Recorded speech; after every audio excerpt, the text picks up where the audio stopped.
And now you can see the card inside that also got engraved. So I'm going to have to wash the paint off of this glass, which is really easy.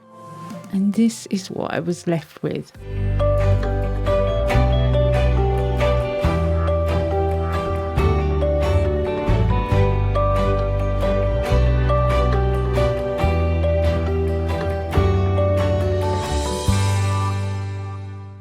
Hey, welcome back to my channel. It's Wendy here from Toonpish Crafts, and I hope you're doing okay. Now, a couple of weeks ago I put out a video about the xTool F1, and I really enjoy mucking around with that kind of thing. But there's one thing I really wanted to try, and that is engraving on glass.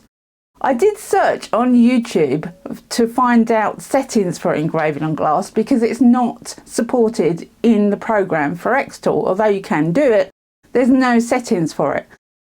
And I couldn't find any. I really couldn't find any settings at all. So I just had to keep going until I found what I needed to do. So hopefully by the end of this video, you'll be able to engrave on glass too. So the first step is to colour the glass. Now, I have seen people use tape, and I tried tape and couldn't get it to work. I've also seen people use black acrylic markers or chalk pens, and again I tried it and couldn't get it to work. But what I did get to work is acrylic paint. Now, this is just ordinary black acrylic paint that is watered down. It's watered, I would say, to about 1 to 3 parts water, 1 part paint. It is very thin, and because it's very thin, you need a couple of coats. Now, the biggest issue is seeing light through the glass. You cannot see through the paint. It's got to be completely solid. So 2 coats, and hold it up to the light and see if you can see any clear patches. If you can see any patches, just touch those patches up. Now, I did have a little bit of an issue with crackling of the paint. So I'm not saying this is the best way to do it. I'm just saying this is how I got it to work. Black acrylic paint. The laser needs to have a dark surface to focus on. I also put some black card inside the glass in case the laser went straight through the paint. And it did actually, because the card got engraved too, but it did the job.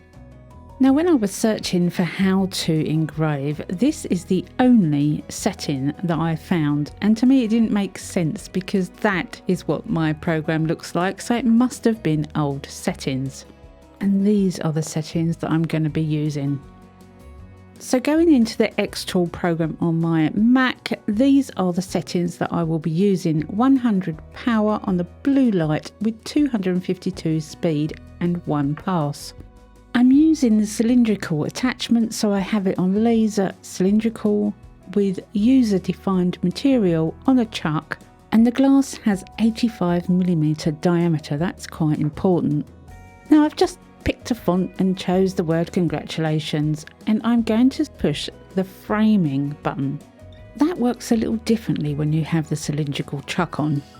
It starts straight away and just gives you the box as it's moving, and you have to quickly go there and see where it is. As long as it's on the painted design, I'm happy. Once I'm happy with the framing, then I can press process, press the start button, and go to the machine and press the machine button.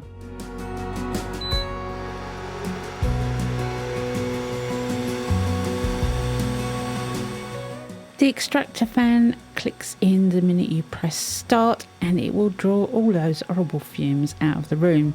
The flame did worry me a little, so I did stop and start it in the middle of this, but it was doing no harm. It was just burning off the paint. This is a real-time viewing, apart from the little bit where I stopped and started and I cut that bit out of the video. Other than that, it's absolutely real-time. This is how long it took. I positioned the camera so that it wasn't getting too much of the blue light glare, but you can see through the green lid. But you do need to wear your safety goggles with this kind of thing because the lid is open, unless you made your own perspex box to go around the entire thing. Of course, that would have to be made with perspex that's coloured in a way that laser's still not going to hurt you through it. So yeah, I don't know if that's available. But if you want to make that, I'm sure you could somehow.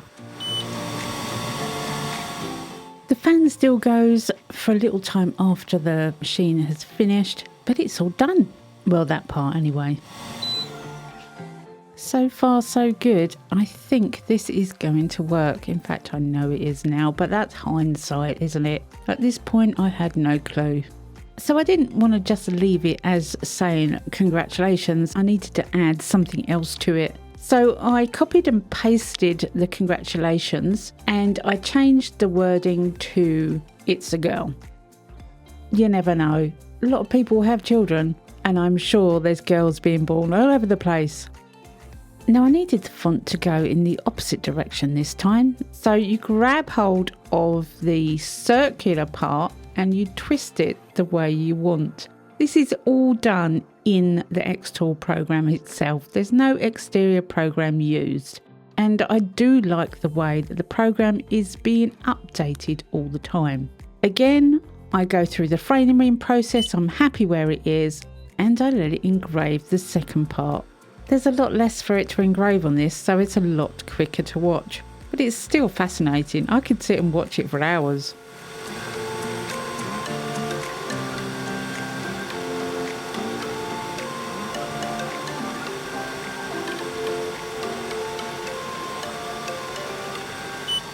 So on this piece I decided to add one more little thing, making sure to click those pieces already on the screen as ignore so that it doesn't try to engrave them a second time. And going over to the left hand part of the screen you can click shape and there's all manner of things that you can pick from here, and I decided to pick a tiny teddy bear. So I clicked on the teddy bear, I then made it engrave instead of score, and it's worth mentioning here that yes, everything is sideways because you are dealing with a rotary machine on its side. And it also depends which way your glass is facing, whether your item faces left or right.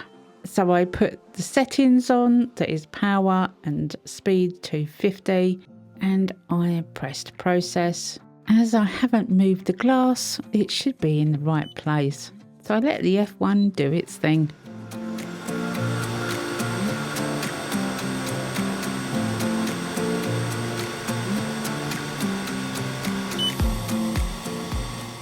That little bear took seconds. Though I didn't notice at the time, he hadn't quite got the facial features on the little bear, but this is the first time I'd done this sort of thing.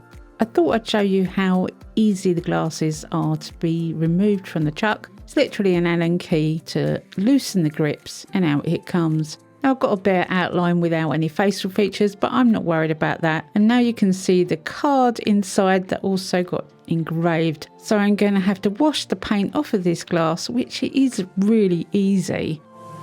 And this is what I was left with. How cool is that? I am over the moon that I have just made this. Now it isn't perfect.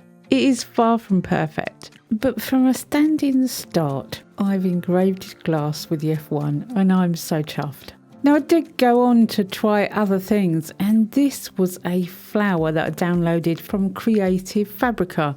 It did take quite a long time this. It's 6 times speed on the screen, but there was a lot of detail. Now in hindsight, this was the best piece that I made. And the reason for that was because of the lines per square inch, is it, on the settings?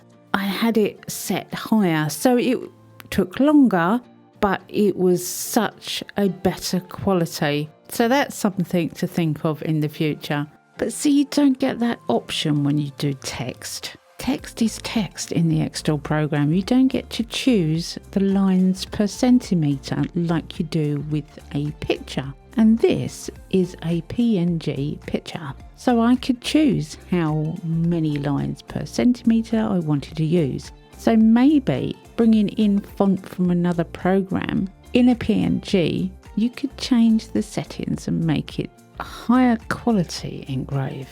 That's just an idea.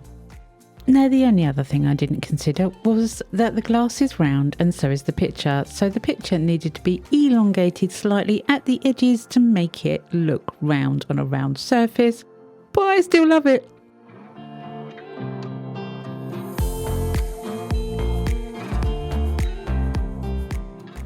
As I'm going to be a new nan in September, I thought I would make a set of 6 champagne glasses for a baby shower. And these are facing in the opposite direction, so the text had to be in the opposite direction. I put various pictures on them of different stalks and I absolutely love how they came out.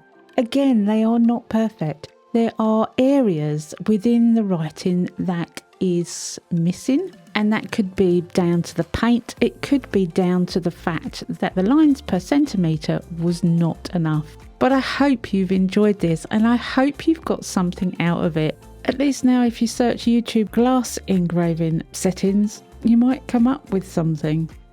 And yes, my husband needed his own glass. He chose the wording on that, not me. But he puts up with me, so he's got to be decent.